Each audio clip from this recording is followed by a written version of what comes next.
see that. Okay.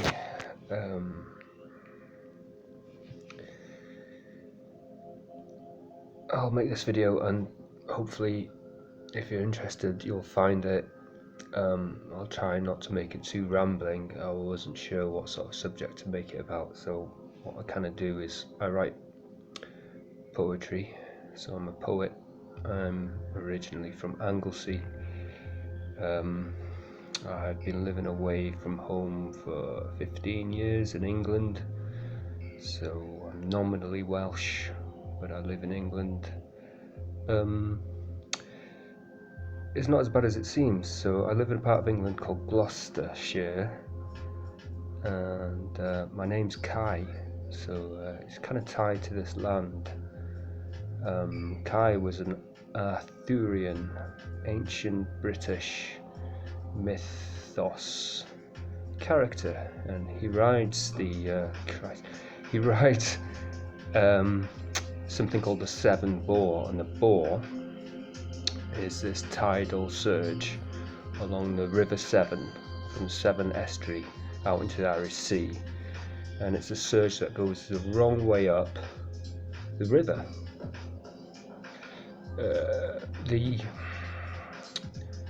What he rides is the salmon. He's a surfer, so he rides a surfboard in a way. It's part of the story of Culhwch ag Olwen. So Culhwch is seeking, and Olwen is the woman of the story. Her name Olwen means white track, which is the way. So Culhwch, seeking the way, and when the male and the female part of the mythos join, the issue of this union is someone called Mabon, which is where the Mabinogion gets its name from. Mabon is this character that I've been really fascinated with, so I've written my poem recently about this child motif. He's Mab means son, so child, son, boy, child.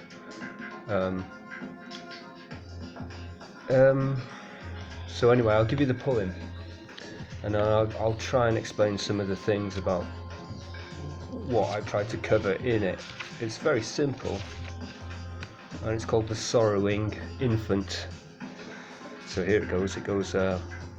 Caught by the heel and dunked in ale, in a fitful rage that sires the boy, weak in limb and numb in brain, aglow with the glamour from where he lately came.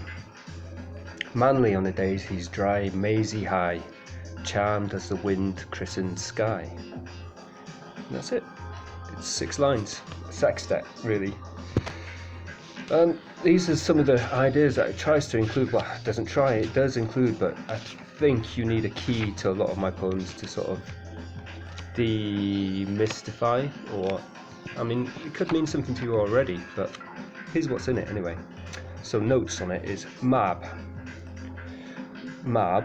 the child motif. It's not a human child.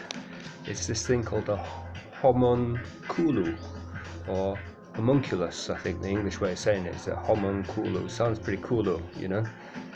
It's coolo. So number 1, Mab is not a human child. So the child motif is very similar to what Eckhart Tolle is going on about when he's talking about the pain body. It's a child, it's insistent. I've got some of this from, well, here's the book here. This is the one. It's Jung and Karenyi, The Science of Mythology, and there's a chapter in this. Well, it's mostly, I thought it would all be in here, but yeah, it wasn't really what I wanted. I'm going to give it another go. Read this years ago. Child gods, the orphan child. There's an interesting child in this called Kullervo. I think he's Finnish. He's like a brass child, made of brass. it's an interesting book, but it's not where I got the poem from. I got the poem from some of James Hillman's work. He's a psychologist. He's passed away now. He was a great academic.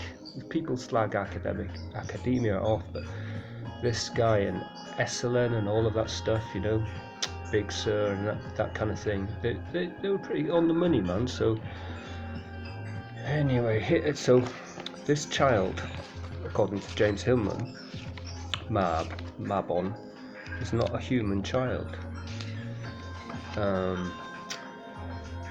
His action is to scream all night, alert the conscious mind that there is a subconscious at work. And the genesis of this poem is that I read a comment somewhere and it said, why do they do it? Talking about people who are hunting foxes. Why do they do it? Do they think it's manly? So there's a whole thing about masculine protest in this child motif. The dreamer is doer.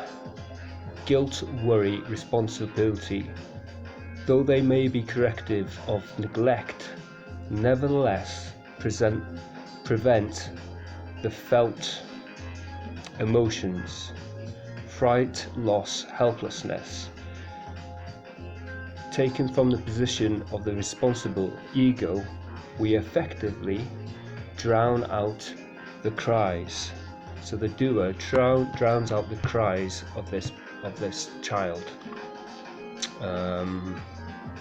Felt emotions versus servitude to the values, the mask of the moral, and this it's the dominating the object of will, which is a masculine thing to do, you know.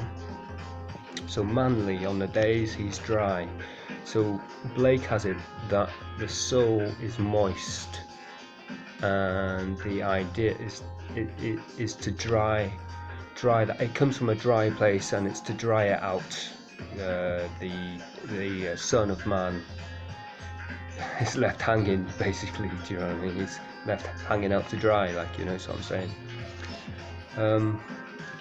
Anyway, let's go back to the notes. I'll quickly go through this because I don't want to ramble too much. It's going to be a 10-minute video, like, okay. So this child is not a human child. His purpose is to correct the one-sidedness of conscious being.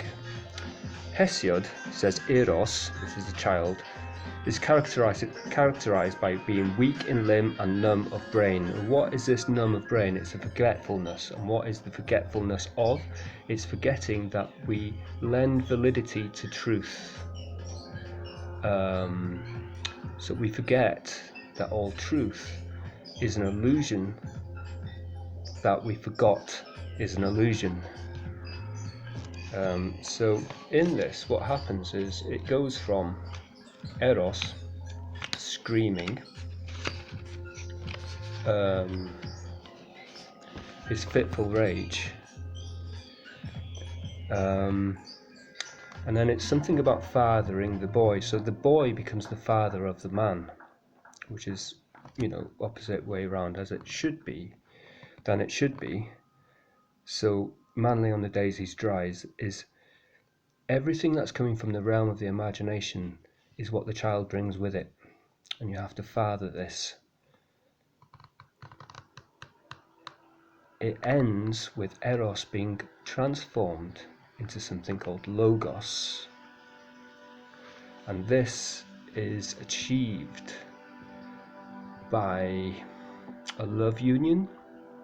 Anyway, at least the line is charmed as the wind christened sky. So christened, Christ, when the wind cries Mary, when a gardener's out and it's raining, he'll say, it's okay because the wind cries Mary. And Mary dried Christ's feet with her hair, so the wind is Mary's hair drying the dust of the world. She sees him, she understands him, So charmed as the wind christens sky. He's been dried, you know.